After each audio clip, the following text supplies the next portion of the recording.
Queridos amigos, hermanos, vamos a iniciar entonces un pequeño repaso, muy pequeñito, para ir ya adentrándonos en esta última parte del tema que iniciamos la vez anterior, ¿verdad? Recuerden que nosotros vimos respecto a ciertos atributos de nuestro gran Dios de amor. Y por supuesto que vimos cositas muy sencillas, muy básicas, pero que son propias de la fe cristiana y que tenemos que tenerlas muy claro. Tenemos que estar convertidos y convencidos por la palabra de Dios de esas características hermosas de nuestro gran Dios. Y recuerden que la actitud necesaria y el consejo bíblico nos insta, nos estimula a que asumamos cierta disposición cuando nos acercamos a este tema. ¿Se acuerdan cuando leímos Deuteronomio capítulo 29, versículo 29? ¿Recuerdan ese famoso texto? Bueno, lo voy a leer ahora mismo. No es necesario que lo busquen porque vamos a ir avanzando. Esta es una introducción y un pequeño repaso.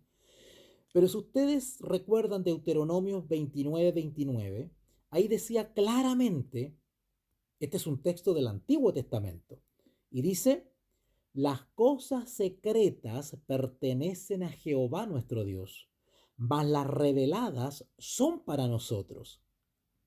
¿Se dan cuenta? Hay cierto segmento mayoritario de la revelación de nuestro gran Dios que todavía permanecen en el seno de Dios. Dios en su inmensa sabiduría ha determinado que hay cosas simplemente que no las necesitamos, no es el tiempo, no es el momento, y en la actual condición caída que el ser humano eh, experimenta, pues simplemente son cosas que no las necesita, ¿verdad? Para ser partícipes de la naturaleza divina. Pero sin embargo no ha dado la suficiente luz y la suficiente información para vivir en justicia, para amar a Dios, para alcanzar misericordia y para ser sus hijos verdaderos. Y ese límite, es esa cerca en la cual tenemos que movernos.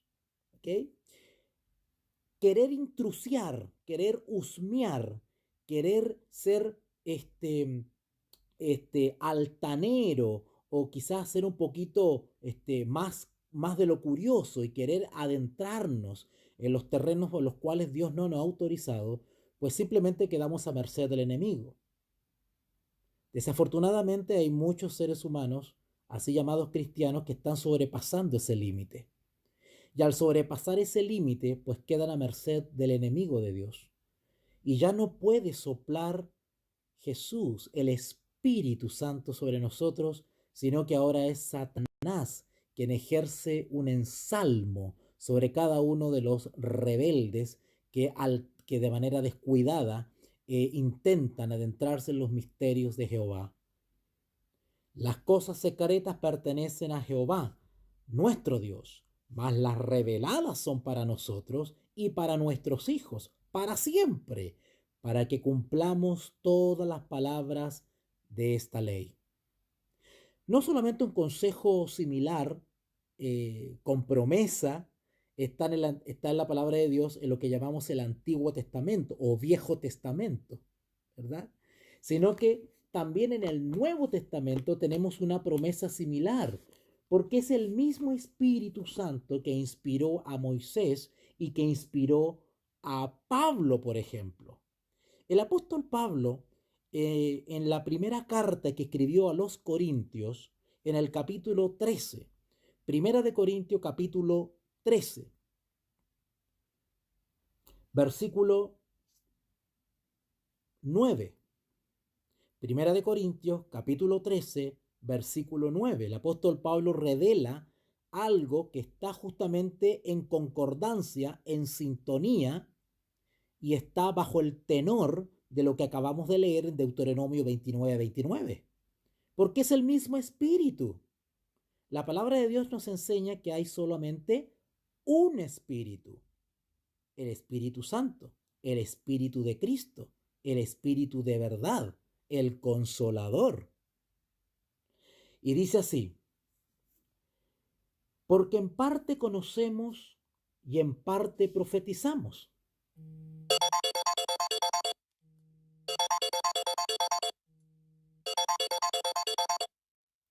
En parte conocemos y en parte profetizamos. Les pido mis disculpas porque estoy transmitiendo a través del teléfono y pues es posible que hayan imprevistos y alguien que no sabe pues me está llamando, ¿ok? Así que les pido mi disculpa y paciencia. Bueno, retomamos. Primera de Corintios capítulo 13, versículo 9. Porque en parte conocemos y en parte profetizamos. Mas cuando venga lo perfecto, entonces lo que es en parte se acabará. Cuando yo era niño, hablaba como niño, pensaba como niño, juzgaba como niño, mas cuando allá fui hombre, dejé lo que era de niño. Ahora vemos por espejo, oscuramente, mas entonces veremos cara a cara. Ahora conozco en parte, pero entonces conoceré como fui conocido. Y ahora permanecen la fe, la esperanza y el amor. Estos tres, pero el mayor de ellos es el amor. Con estas palabras, pues les quiero hacer un pequeño repasito de lo que hemos visto en la clase pasada sobre la hermosa doctrina de la Trinidad bíblica. Decía a los hermanos por WhatsApp que ojalá se organicen, se programen y sigan estas transmisiones desde el comienzo, porque a la medida que voy avanzando poquito a poquito, paso a paso en este desarrollo, voy a ir robusteciendo un poquito más la presentación. Vamos a ir tocando algunos conceptos, algunos temas, vamos a tocar, vamos a ir dilucidando y clarificando palabras. Vamos a ir desmantelando el falso entendimiento de algunos conceptos. Vamos a ir desmantelando poco a poco las distintas corrientes heréticas que han perturbado la fe de la iglesia cristiana. Vamos a ir explicando las distintas corrientes y posiciones teológicas que desde tiempos inmemorables se han generado debates y controversias teológicas sobre la naturaleza de Dios.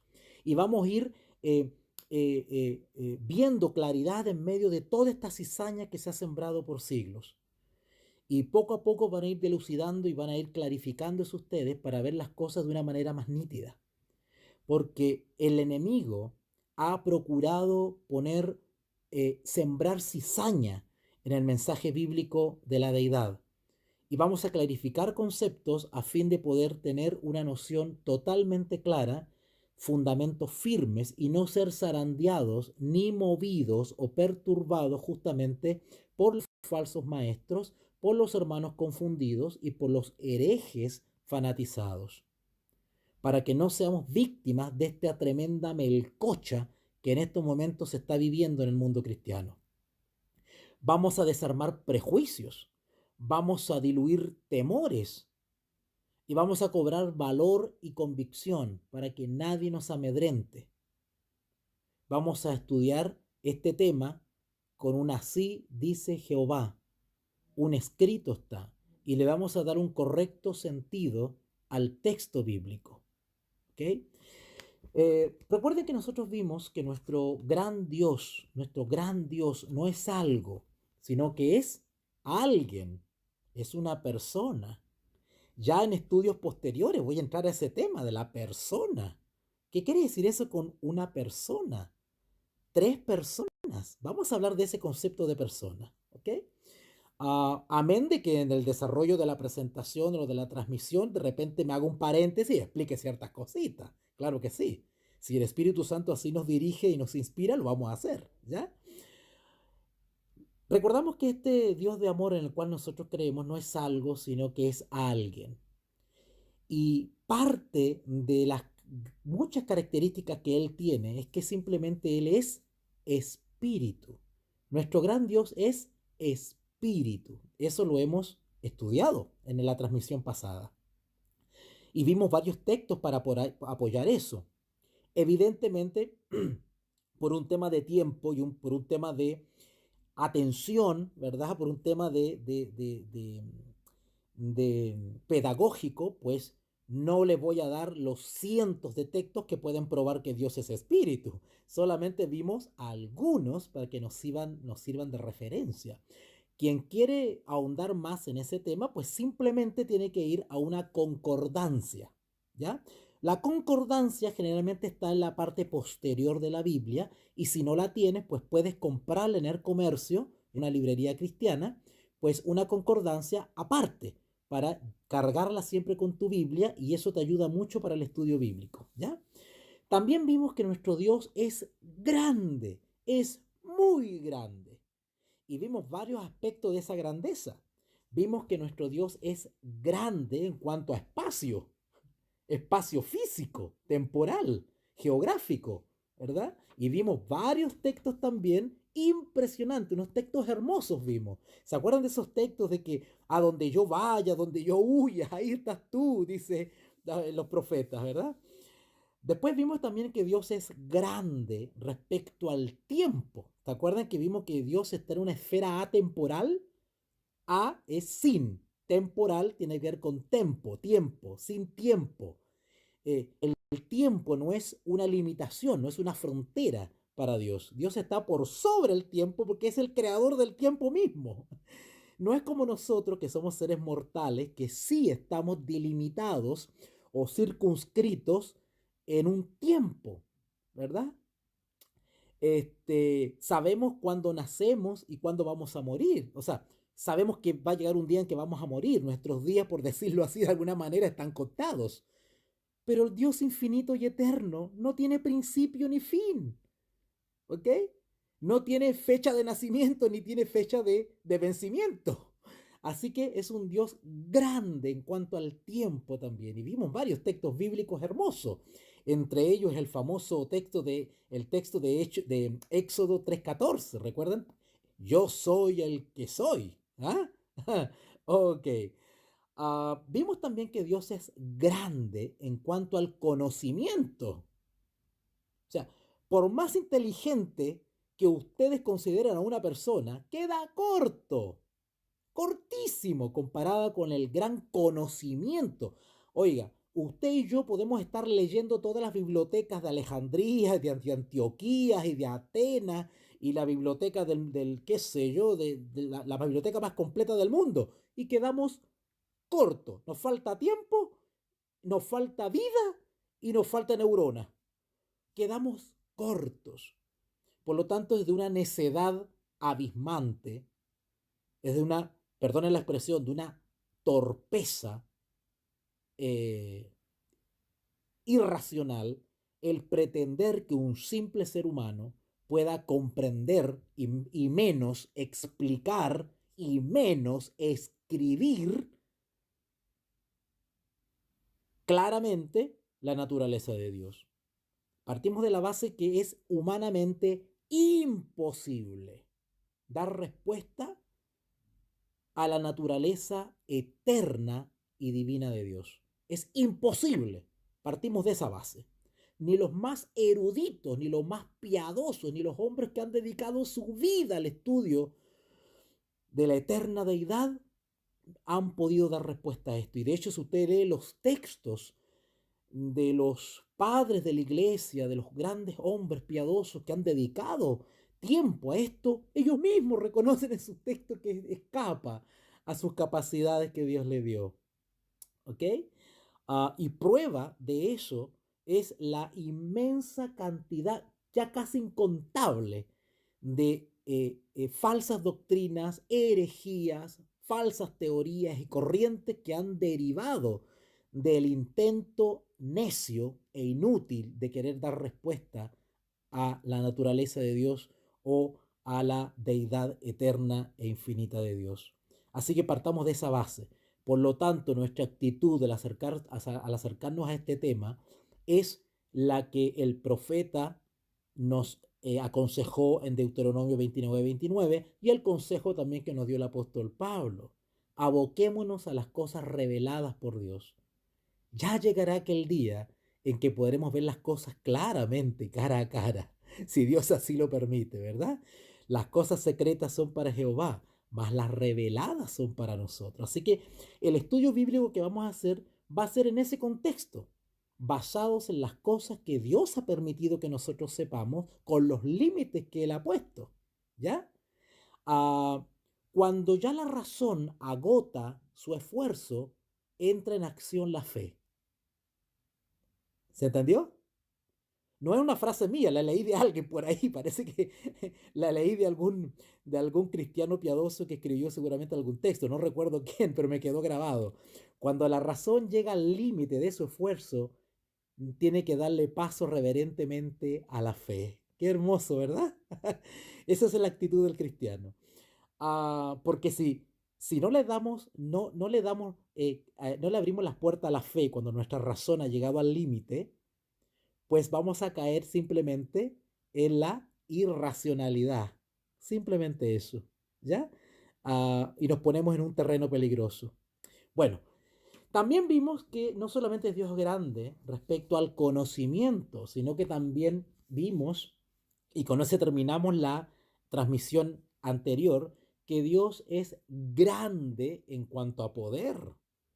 Recuerdan que vimos varios textos increíbles respecto al poder, de que todo lo que Él ha hecho, cuando dice que el cielo es su trono, la tierra es el estrado de sus pies, ¿dónde me van a construir ustedes un templo? ¿Verdad? Es grande, es inmenso, es eterno en poder, grande en poder. En el fondo yo estoy explicando con palabras sencillas algo que se llama como omnipotente, todopotente, todopoderoso. Solo que yo en vez de decir omnipotente, para no complicarnos la existencia, yo digo Dios es grande en poder, ¿ya? Trato de hacerlo más sencillito. Pero en el fondo estoy hablando de un atributo de Dios, que es la omnipotencia, que es súper potente, más allá que súper, ultra potente, ¿ya? Es omnisapiente, omnisapiente, todo lo sabe. Es omnipresente, está en todas partes, ¿verdad?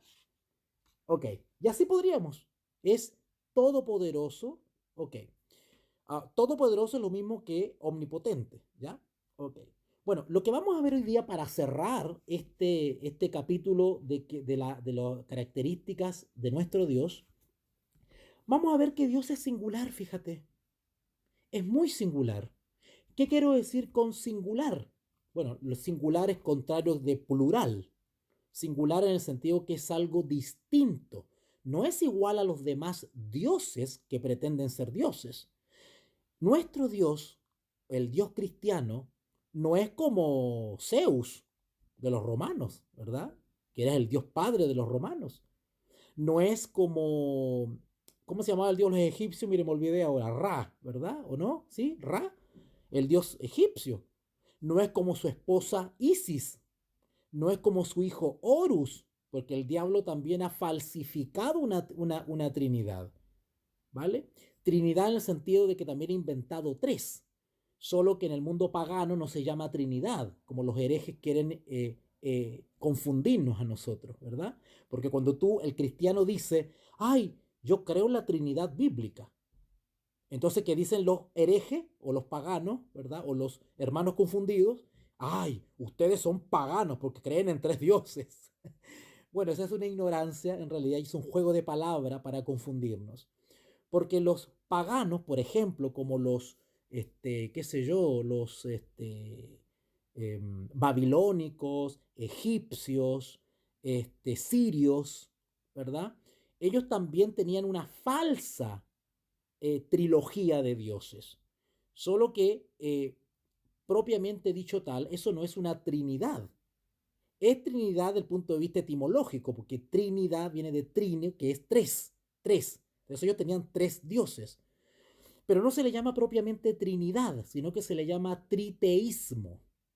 Entonces los herejes paganos o hermanos confundidos acusan a los cristianos que creemos en las tres personas de la deidad, nos acusan de trinitarios y usan la palabra Trinidad para dar a entender que somos paganos y que nosotros creemos en tres dioses. No es así.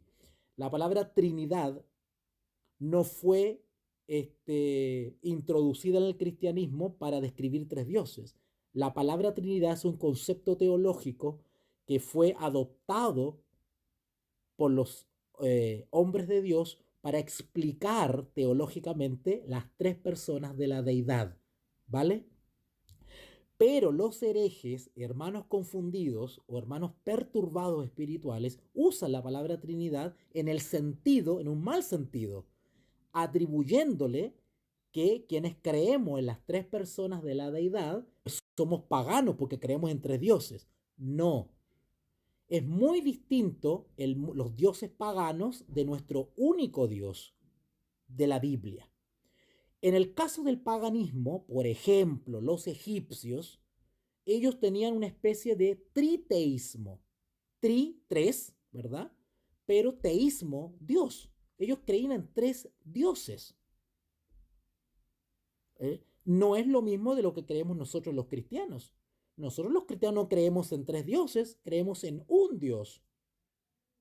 Pero también reconocemos que esa deidad está, el ministerio de esa deidad o la operación de esa deidad está claramente desarrollada en la escritura también y podemos reconocer tres personas, no tres dioses, tres personas. Bueno, ya vamos a ahondar en eso más adelante cuando sigamos estudiando. Solamente estoy sentando las bases y haciendo un paréntesis.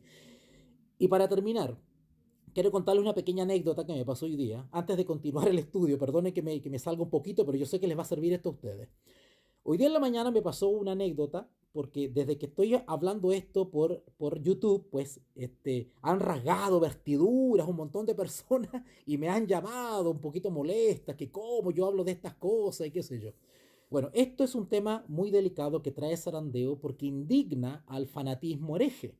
El fanatismo hereje que ellos psicológicamente creen que todavía son cristianos, cuando lo que han hecho es alejarse o apostatar de un pilar fundamental del cristianismo que es la Trinidad bíblica o la deidad.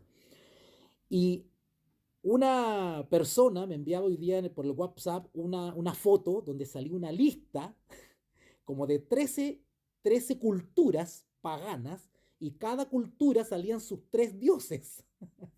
Entonces una de esas, por ejemplo, estaban los egipcios. Entonces salía, qué sé yo, Ra, Isis, ¿verdad? La madre, y el hijo, Horus. Entonces me estaba dando a entender a mí que yo estaba enseñando a tres dioses. Bueno, déjeme decirle que eso es un engaño muy infantil, muy básico, que los herejes usan para confundir a los hermanos. No tiene nada que ver el triteísmo de los egipcios con nuestra Trinidad bíblica, no tiene nada que ver, nada que ver. Para empezar, los dioses paganos todos tenían forma. Tenían forma de gato, forma de perro, forma de no sé qué, de águila. Tenían alas, ¿verdad? Tenían cuerpo, tenían senos, tenían, qué sé yo, plumas. Cada integrante del triteísmo, de los dioses falsos, de las falsas trinidad paganas, cada uno de ellos tenía forma. Ellos eran representados en figuras, en estatuas, ¿verdad? Bueno, el Dios cristiano no es así.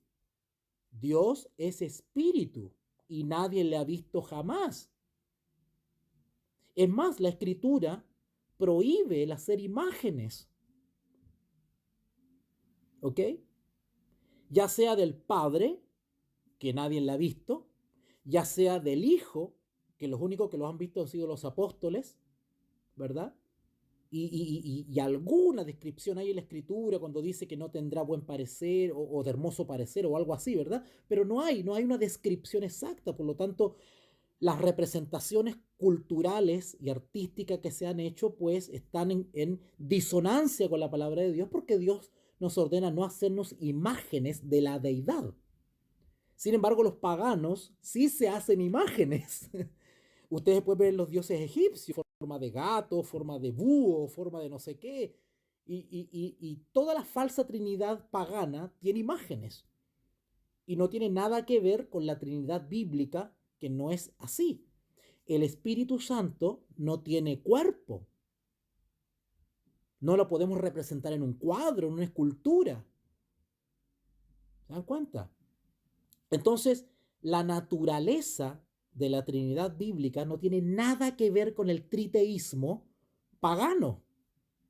Pero los hermanos confundidos intentan relacionar eso y enredarnos con los conceptos y también por la falta de información o cultura general, porque ni siquiera bíblicamente es necesario rebatir a un hereje, basta con tener cultura general para decirle a un hereje, oye, no tiene comparación lo que estás haciendo. Es absurdo que compares las trinidades paganas, que son falsas, con la Trinidad bíblica, que es bíblica. No tiene nada que ver. La naturaleza de nuestro Dios es infinitamente distinta, singular a las falsas trinidades. ¿Y por qué digo falsas trinidades? Porque el paganismo ha intentado falsificar justamente la Trinidad bíblica, porque el diablo todo lo copia. Y el diablo también ha copiado ese mensaje bíblico, como ha copiado un montón de cosas. No copiaba los milagros de Jesús. ¿Los copiaba o no los copiaba? ¿Tiene profetas el Señor? Sí. ¿Tiene profetas el diablo? Sí. ¿Tiene pastores y ministros de Dios y obreros de Dios? Sí. ¿El diablo tiene obreros y tiene ministros? Sí. ¿Los ángeles buenos realizan actos sobrenaturales? ¿Pueden transformarse físicamente? ¿Pueden pasarse al mundo material? Sí. ¿El diablo puede falsificarlo? Sí. Los muertos nada saben, ni pueden volver a la vida. ¿El diablo falsifica al familiar fallecido al muerto? Sí. Algunos me han dicho, ay, yo tuve algunos profesores, quiero contar una infidencia acá. Yo tuve algunos profesores, no voy a dar fuentes ni datos ni nada porque puede haber algún malintencionado escuchando eso y ocupa esta información para dañar nuestro ministerio. Pero yo tuve unos profesores que ellos cuestionaban los relatos bíblicos. Por ejemplo, la creación, Génesis, ¿verdad?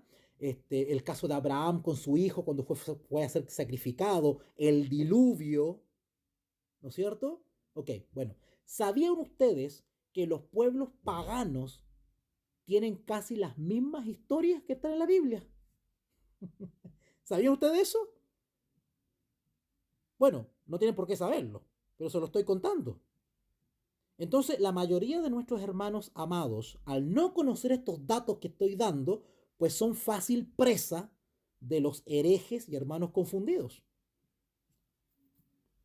Porque el diablo, a través de las religiones paganas nacidas de Babel, ha intentado falsificar toda la historia y el relato bíblico también. Todo lo falsifica, incluida la doctrina de la Trinidad bíblica o deidad. El diablo intenta copiar también la deidad. ¿Ok? Por eso que en las culturas, en las religiones paganas también tenemos y no solamente tres dioses, tenemos una infinidad de dioses, porque en el fondo el triteísmo, ¿verdad? Que postulan algunas religiones paganas, como una falsa trinidad, copia de la bíblica, una mala copia de la bíblica. No solamente eso, y es otra característica, porque nuestro Dios cristiano es uno, pero el paganismo es politeísta, tiene muchos dioses. Nosotros no tenemos muchos dioses, tenemos uno, uno. No tiene nada que ver con el politeísmo. Sin embargo, al no reflexionar y ahondar culturalmente sobre estas cosas, pues se aprovechan de eso y nos intentan enredar. Ay, no, como tú crees en la Trinidad, tú eres pagano, crees en tres dioses. No, eso es una ignorancia. Y es una ignorancia de parte del hereje y es una maldad que está haciendo porque en realidad está contribuyendo en vez de mostrar a Dios como corresponde por la escritura, lo que intenta es confundir y perturbar la fe de la iglesia. Bueno, pero ya vamos a desarrollar esto con calma y con más detalle porque todo esto tiene una evolución Durante la historia hubieron concilios, hubieron debates, hubieron cosas muy interesantes que tenemos que saberlas. Así que pues dejamos eso por ahí hasta por el momento. Ya en las próximas transmisiones iremos ahondando en eso. Bueno, les decía entonces que nuestro Dios es un Dios singular, ¿no es cierto? No es igual a otros dioses, a los dioses paganos que han falsificado la Trinidad bíblica. No, es un Dios distinto, singular, eh, personal. ¿Okay? Así que hasta ahora lo que hemos estudiado nos dice que Dios es Dios en sí mismo. Dios es Dios en sí mismo. En cambio, los dioses paganos lo han inventado los mismos seres humanos.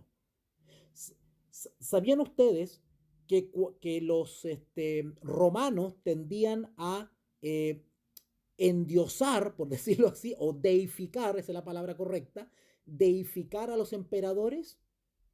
A los generales que eran muy destacados le rendían culto y pleitesía como si fuesen dioses.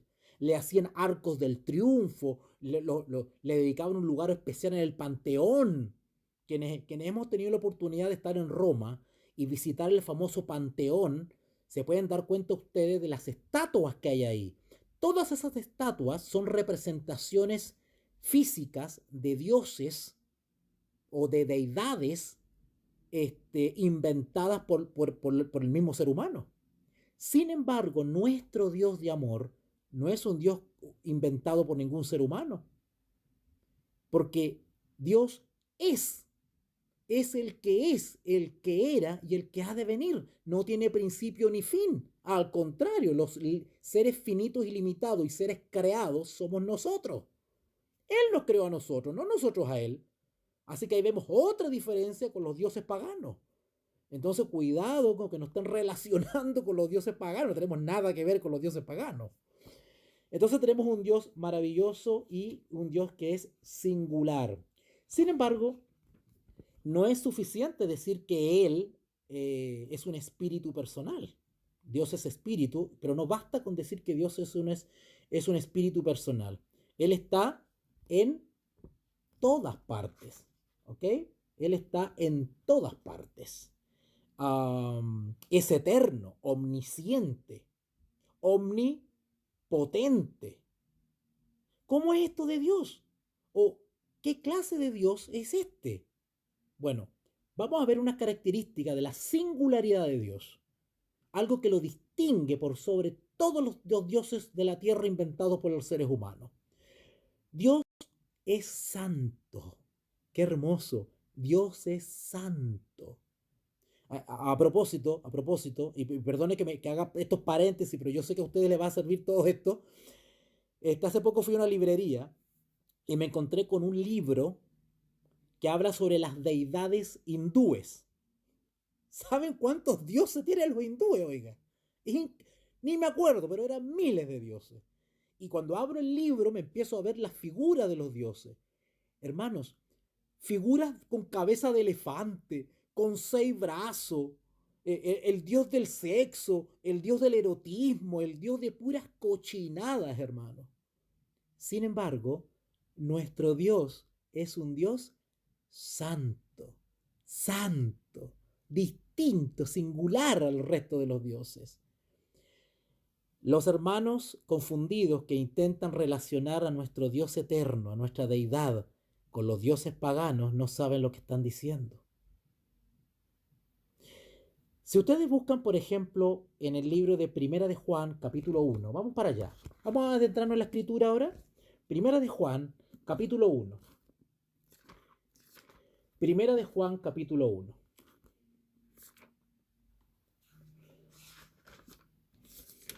Hermano, yo después, a ver si al final de la transmisión le doy un pequeño testimonio de algo que yo he experimentado en esta semana. Hermoso. Y ruego a Dios que todos ustedes también lo experimenten. En Primera de Juan, capítulo 1, versículo 5, dice así. Este es el mensaje que hemos oído de él y os anunciamos, hablando Juan, Dios es luz y no hay ninguna tinieblas en él. ¡Wow! Podemos estar tranquilos de acercarnos al trono de Dios, porque en Él no vamos a ser confundidos, en Él no vamos a encontrar perplejidad, en Él no vamos a ser zarandeados, en Él tenemos plena seguridad de que vamos a estar en luz y no en tinieblas. La tiniebla es relacionada también con la confusión en no tener ideas claras. ¿Ok? Ok. Si ustedes van, por ejemplo, a, a, a Isaías capítulo 6, vamos a Isaías capítulo 6, porque el carácter de Dios es perfecto.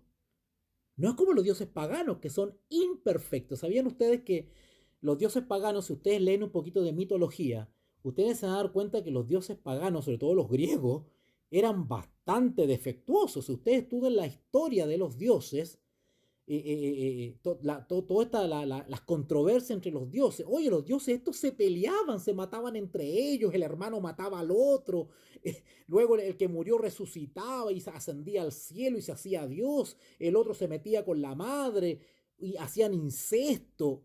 Todo eso sucedía con los dioses. Léanlo, algún libro sobre mitología griega, por ejemplo, quienes hemos estudiado el pensamiento griego, podemos decir con conocimiento de causa que los dioses griegos son degradantes, no tienen nada que ver con nuestro Dios santo, que es luz y que es perfecto en carácter. Vamos a Isaías capítulo 6. Isaías capítulo 6, vamos para allá. Isaías capítulo 6, versículo 3, dice así. Eclesiastés, mire. Parece que tengo los lentes sucios otra vez. Isaías capítulo 6, versículo 3. Isaías 6, 3. Dice así. Y el uno al otro daba voces, diciendo, Santo, Santo, Jehová de los ejércitos, toda la tierra está llena de su gloria. ¿Notaron? Solamente nosotros los cristianos podemos decir de nuestro Dios con orgullo, por decirlo de alguna manera, ¿verdad? Gloriarnos, ¿verdad? En Dios y decir, nuestro Dios es santo, santo, santo. Busque por favor Apocalipsis capítulo 4. Ya me entusiasmé.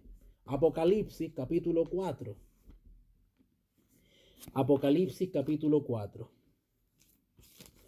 Versículo, déjame ver acá, versículo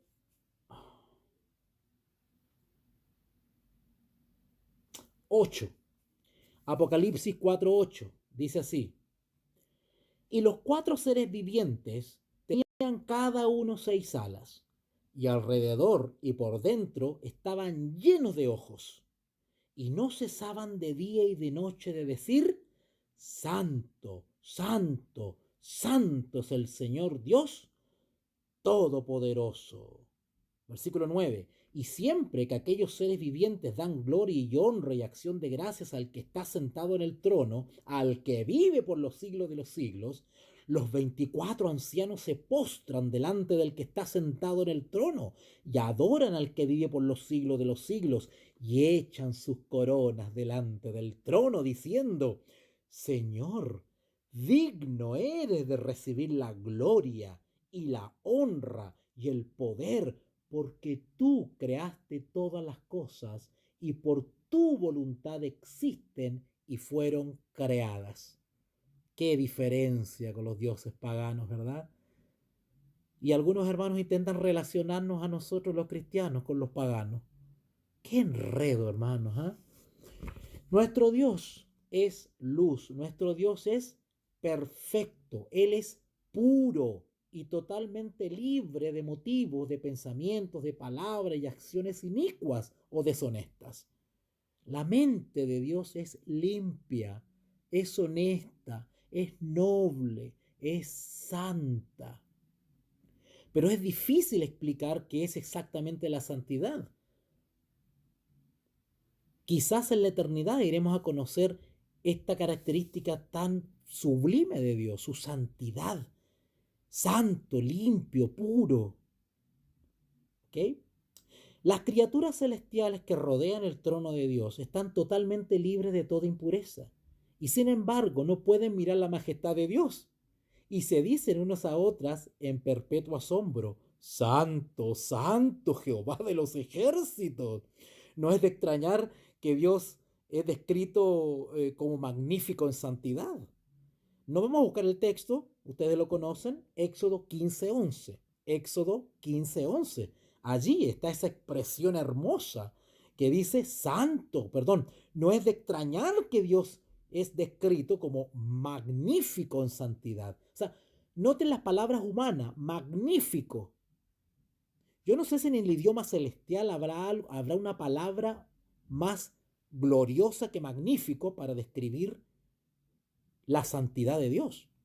Porque lo que estamos leyendo y lo que estamos escuchando palabras humanas, conceptos humanos que quieren describir o intentan describir la gran santidad de Dios. Y noten que acá en Éxodo 15:11 dice magnífico en santidad. O sea, ¿qué palabra más grande que magnífico puede pronunciar un ser humano? No existe. Porque es imposible describir la santidad y la grandeza de Dios, humanamente hablando. Es esta característica, justamente su santidad, la que es una característica que separa a Dios o lo distingue de todas las criaturas. Si ustedes buscan en Salmo 99:3, vamos para allá, Salmo 99:3, Salmo 99:3, Salmo 99:3 dice así: alaben tu nombre grande y temible, Él es santo. Alaben tu nombre, grande y temible. Esto de temible y me hace acordar Apocalipsis, ¿verdad? Cuando a la voz de Dios, la corteza terrestre se mueve, ¿no es cierto? Él terrible, grande, y Él es santo. Si ustedes van ahora a Isaías 40:25, Isaías 40:25, Isaías 40:25, dice así, Isaías 40:25, dice: ¿a qué pues me haréis semejante? ¿O me compararéis? Dice el santo. Se dan cuenta que nuestro Dios es incomparable. ¿Cómo entonces me vienen a decir que yo soy pagano, que creo en tres dioses? ¿Ah? Son los herejes los politeístas. Acá dice: ¿a qué pues me haréis semejantes? ¿O me compararéis? Dice el santo. Isaías 40:25. Y luego leemos en Salmo 24:3 algo que tiene que ver justamente con esta comparación que estamos haciendo. Salmo 24:3, vamos para allá. Bueno, para que vean que esto no está preparado, yo también estoy buscando igual que ustedes, así que me tomo mi tiempo. Salmo 40, Salmo 24:3. Vamos a Salmo 24:3. Salmo 24:3. Dice así: ¿quién subirá al monte de Jehová? ¿Y quién estará en su lugar santo? ¿Notaron? No se puede decir eso de los dioses paganos. ¿Ok? Dios es muy limpio de ojos para ver el mal, ni puede ver el agravio. Si ustedes van a Habacuc 1:13, hagan el esfuerzo y vayan a Habacuc 1:13. En Habacuc 1:13, ustedes van a leer algo hermoso ahí. Habacuc 1:13. ¿Ok? Dice así, Habacuc 1:13. Muy limpio eres de ojos para ver el mal, ni puedes ver el agravio. ¿Por qué ves a los menospreciadores y callas cuando destruye el impío al más justo que él? ¿Notaron? Muy limpio eres de ojos para ver el mal, ni puedes ver el agravio.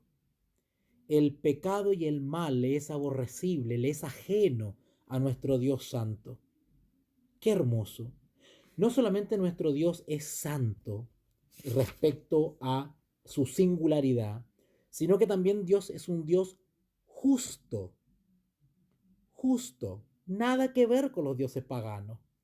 Si ustedes van a Salmo 145, Salmo 145, vamos para allá. Salmo 145, 17. Salmo 145, 17. 145, 17. Dice así. Justo es Jehová en todos sus caminos y misericordioso en todas sus obras. Y esto es por siempre inalterable, porque Dios no cambia. Siempre ha sido, es y será un Dios justo. Su gobierno de la creación está firmemente establecido sobre las columnas gemelas de la justicia y el juicio. Nuestro Dios siempre hace lo que es recto. Toda sentencia que Él dicta está justificada y nunca puede ser censurado por ningún juicio que se haga, porque Él es inflexiblemente justo. Si ustedes van a Génesis 18:25, Génesis 18:25, nos vamos a encontrar con lo siguiente. Génesis 18:25 dice así: lejos de ti el hacer tal, que hagas morir al justo con el impío, y que sea el justo tratado como el impío. Nunca tal hagas. El juez de toda la tierra no ha de ser lo que es justo. ¿Notaron? Por eso que confiamos en él para el juicio investigador. Porque cada uno recibirá justamente según y conforme a sus obras. Porque confiamos plenamente en su justicia. En el Salmo 51:4, Salmo 51:4, vamos para allá. Salmo 51:4 dice: contra ti solo he pecado y he hecho lo malo delante de tus ojos, para que seas reconocido justo en tu palabra y tenido por puro en tu juicio. Qué hermosos estos versículos que hablan de lo justo que es Jehová. ¿Cómo nos consuela este hecho? ¿Qué confianza nos debe dar estas cosas? Porque Él juzgará al mundo. En el juicio final tenemos que tener la confianza que Él será un juez justo. No habrá lugar para errores. Nadie recibirá de Dios ni más ni menos de lo que merezca. Salmo 96:13. Ahí mismo. Salmo 96:13. Dice así: delante de Jehová que vino, porque vino a juzgar la tierra. Juzgará al mundo con justicia y a los pueblos con su verdad. Qué lindo, qué hermoso, qué confianza. No solamente nuestro Dios es un Dios santo, es un Dios justo, sino que también es un Dios amante. Amante. No vamos a leer el texto, ustedes lo conocen, de Primera de Juan capítulo 4, ¿verdad? Dios es amor. Ya lo conocemos ese ya. Pero quiero llevarles unos textos más para ratificar este atributo y esta característica hermosa de nuestro único Dios, verdadero, eterno. Joel 2:13. Vamos a Joel 2:13. Vamos a Joel 2:13, hermanos. Dice así, Joel 2:13. Dice: rasgad vuestro corazón y no vuestras vestiduras, y convertíos a Jehová vuestro Dios, porque misericordioso es y clemente, tardo para la ira y grande misericordia. Hermanos, cuando ahí dice tardo para la ira, quiere decir que es longánime. La palabra longánime quiere decir que él tiene una paciencia y nos espera, ¿verdad? Es paciente, no queriendo que ninguno perezca, sino que todos procedamos al arrepentimiento. Ese es el consejo que da aquí en el libro de Joel 2:13. Rasgad vuestro corazón y no vuestras vestiduras. ¿Ok? Ah, porque misericordioso es y clemente, tardo para la ira y grande misericordia, que se duele del castigo, ¿verdad? Hablando de esto, de que Dios se duele del castigo, porque no es que Dios no es un Dios sádico que se goza en castigar y enviar juicios a los pecadores, eso no es así. Eh, por allá, después del siglo II, siglo III, por allá, apareció una persona cristiana de nombre Marción. Ya vamos a hablar de él ya. Un tal Marción, que después derivó en una secta llamada los marcionitas, ¿verdad? Que también tenían ideas extrañas sobre la deidad de Dios, ¿verdad? Bueno, y Marción decía que Dios del Antiguo Testamento era un Dios malo, cruel, pero el Dios del Nuevo Testamento era puro amor. Ese hombre estaba equivocado teológicamente porque estaba distorsionando el carácter de Dios, yéndose a los extremos, ¿verdad? Bueno, acá la escritura nos dice que en Joel 2:13 que Dios se duele del castigo. Parece que el hermano Marción no tenía nada claro, ¿no es cierto?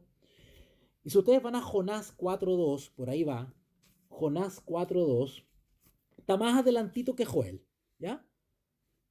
Jonás 4:2. Jonás capítulo 4, versículo 2. Dice así. ¿Okay? Dice así. Y oró a Jehová y dijo, ahora, oh Jehová, ¿no es esto lo que yo decía estando aún en mi tierra?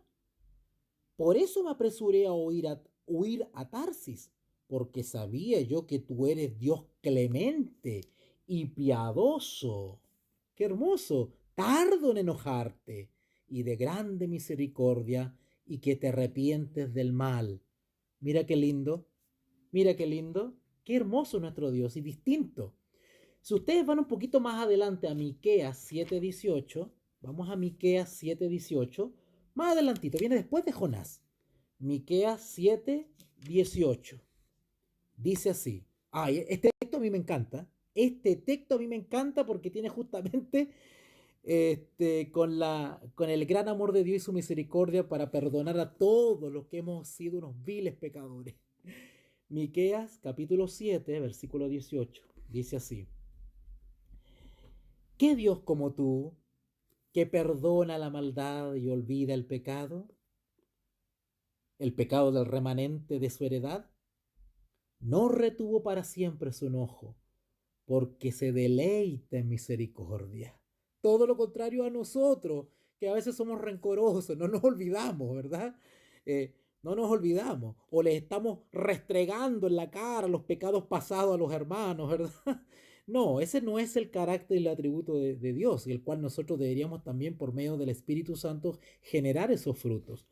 No tener rencor, ¿verdad? Ni tampoco estar restregando la vida pasada de los hermanos en el presente. Eso no lo hace Dios. Acá dice que, ¿qué Dios como tú que perdona la maldad y olvida el pecado del remanente de su heredad? No retuvo para siempre su enojo porque se deleita en misericordia. Bueno, el que no practica esto porque no tiene el Espíritu de Dios. ¿Ok? Qué Dios más maravilloso el que tenemos, ¿verdad? Qué Dios más lindo. Su justicia, la justicia de la ley, demanda nuestro castigo. ¿Sabían eso ustedes? Porque la ley señala nuestra condición y la ley demanda la muerte del pecador. Sin embargo, Jesús murió por nosotros en nuestro lugar para satisfacer las demandas de la ley y a nosotros dan una nueva oportunidad para vivir una vida nueva en concordancia y en armonía con su ley, que es su norma de conducta moral. Terminamos esta parte del Dios amante con Primera de Juan 4:10. Primera de Juan 4:10. Vamos para allá. Son textos que conocemos, hermanos, pero es rico, es lindo repasarlos otra vez porque refrescan el alma, refrescan el espíritu. Primera de Juan, capítulo 4, versículo 10. Primera de Juan, capítulo 4, versículo 10, dice así: en esto consiste el amor, en que nosotros, no en que nosotros hayamos amado a Dios, sino que Él nos amó a nosotros y envió a su... Esa palabra envió, evidentemente está hablando de otro distinto a Dios Padre, ¿vale?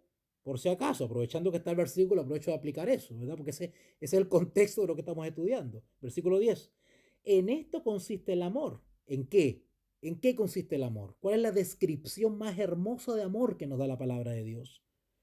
No en que nosotros hayamos amado a Dios, sino que Él, Dios, Padre, nos amó a nosotros. ¿Y qué hizo por amor? Hizo un acto, hizo una acción. ¿Qué hizo? Envió a su Hijo. Ahí tenemos el misterio de la encarnación, ¿verdad? Ese hermoso milagro que los paganos no entienden. Y parece que los herejes tampoco.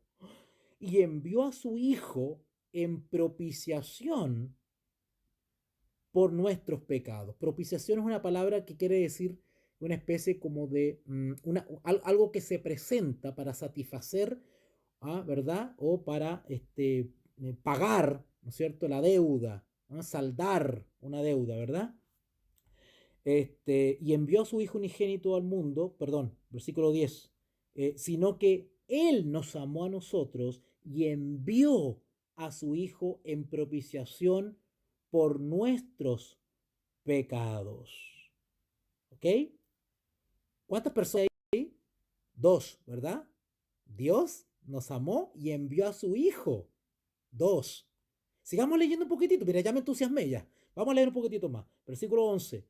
Amados, si Dios nos ha amado así, debemos también nosotros amarnos unos a otros.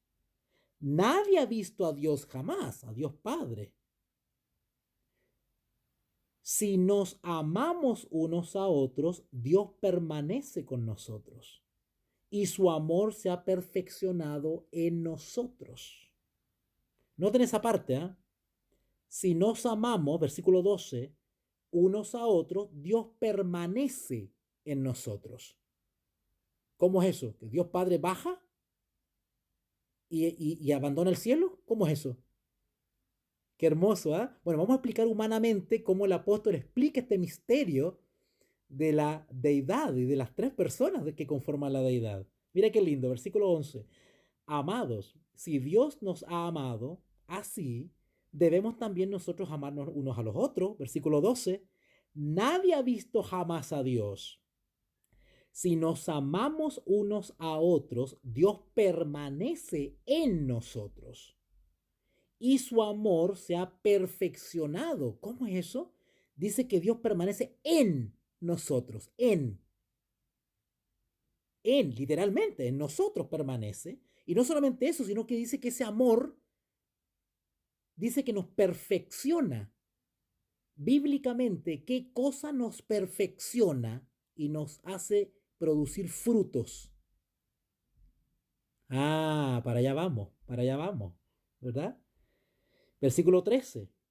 En esto conocemos que permanecemos, eso de conocemos, en esto damos evidencia que permanecemos en Él, en Dios. ¿Ok? Es decir, que somos hijos de Dios. Y Él en nosotros, es decir, que hay comunión, que le pertenecemos. ¿Ok? En que nos ha dado, ¿qué cosa? ¿Qué cosa? Nos ha dado su espíritu. ¿Qué espíritu es ese? El consolador. ¿No dice eso San Juan 14? Y yo rogaré al Padre y enviará otro consolador. Y el consolador o el Espíritu de Cristo, o el Espíritu de verdad, o los 7 espíritus, o la lluvia temprana y tardía, ¿verdad? Cuando empieza a obrar en nuestra vida, ¿qué cosas se notan? ¿Qué cosas quedan en evidencia? Los frutos del Espíritu. Amor, paz, longanimidad, conversión, pensamientos santos, actos nobles, santos, ¿verdad? Hay una perfección de la vida cristiana que es asesorada y guiada por el Espíritu Santo, enviado por el Padre, a petición del Hijo, porque nosotros rogamos al Padre en el nombre de Cristo. Cristo intercede ante el Padre y el Padre envía su Espíritu. ¿No se le llama también el Espíritu de Dios? En la Biblia tiene distintos nombres el Espíritu y uno de ellos es el Espíritu de Dios. Incluso en la transmisión pasada analizamos una cita de los testimonios donde se confirma lo que estoy explicando. ¿Ok? Pero bueno, no me voy a ir del tema porque si no voy a terminar mañana. Y lo que quiero hacer es recalcar a nuestro gran Dios de amor, ¿verdad?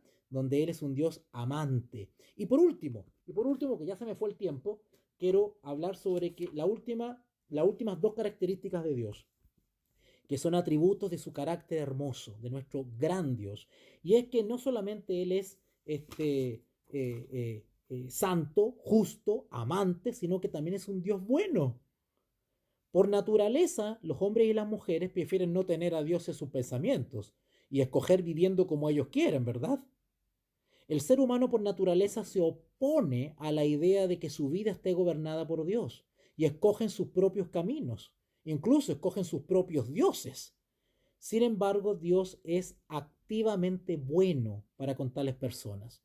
Dios hace salir el sol para buenos y malos, hace llover para buenos y malos. Les da las mismas oportunidades de salvación para todos los seres humanos.